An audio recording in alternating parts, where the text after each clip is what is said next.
Huskers took the field here for fall practice number 7 on Thursday. Hi, this is Sean Callahan for HuskerOnline.com. It was a scorching hot day here in Lincoln.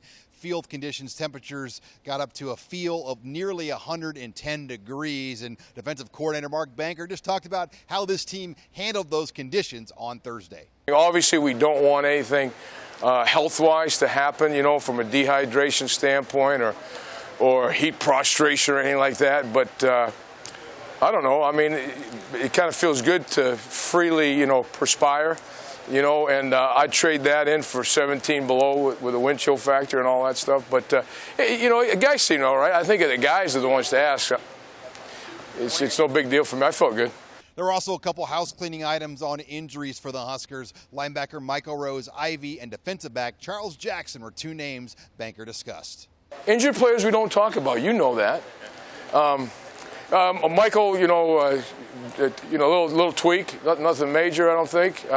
Important thing is that he's turned in all his work today, school-wise. He should graduate on, where's our sports information director? Saturday, supposed to graduate on Saturday. That'll be awesome.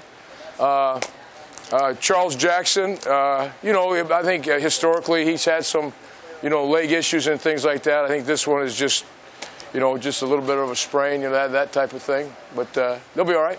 Meanwhile, on defense, the defensive line is clearly one of the bigger storylines here in camp, and one of the players that will be counted on to step up big for the Huskers is defensive end Freedom Akamaladun. A year ago, he played at 255. He said he's bulked up now to a solid 270 in 2016. I'm able to run with the weight. I set up my speed, so that's always a huge plus, being as heavy as I am and so fast as I was. That's a huge plus, but there's you can see some little differences. Yeah, when you're going against like those premier left tackles, though, like a Jack Conklin or someone at Michigan State, was it hard to be 255 going against some of those guys?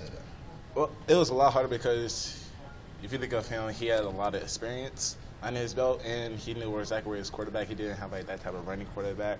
So yeah, it was a little hard going against him.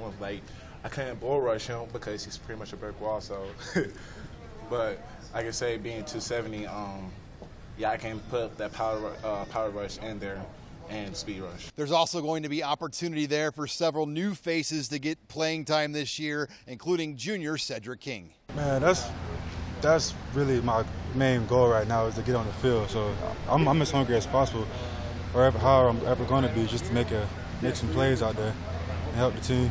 Meanwhile, at the linebacker position with Michael Rose-Ivy out, a guy like Marcus Newby has been counted on to take a lot of snaps. Well, yeah, I took Mike's spot. Right. Matter of fact, yeah, I took Mike's spot. Is there a difference between the two positions since you kind of got to play both? Basically, what we do is we rotate each side. So, it was nothing new.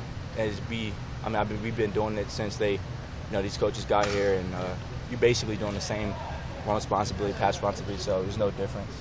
When you start to look at how this Husker secondary is coming together, one of the questions for secondary coach Brian Stewart is just how he'll handle that nickel and dime position.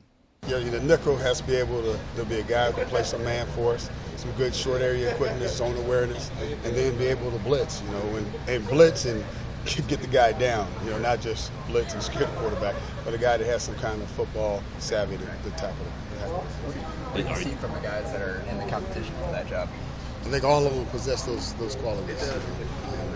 We rolled out Aaron Williams, Joshua Kalu, and Charles Jackson. I think all of them have that short area quickness. All three of them can play man, and they're good blitzers. A player that has the versatility to play both corner and nickel is junior Joshua Kalu, but said he's more comfortable right now playing that corner position. Right now I'm soaking up all I can at corner. Whatever they do, if they need me at nickel, I can play that. I've already got the experience at it, but I'm letting the young guys get their experience and let them get their reps. Do you have a preference? Oh, no. Well, I do like corner. I know most likely I'm going to play corner in the future as far as the NFL. That's my goal.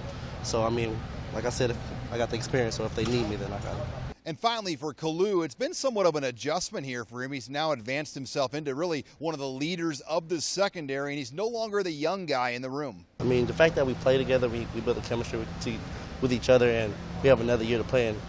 And most likely, or if me or Chris, whatever happens in the future, most likely we're going to play again next year. We're going to have the same chemistry, build some young guys up, and being able to know the plays and know the scheme and coach the young guys, even if they don't understand the way the coach is explaining it, it's a good way. The Huskers get back to work here on Friday for another full padded practice. Reporting with the Nebraska football team in Lincoln, I'm Sean Callahan of HuskerOnline.com.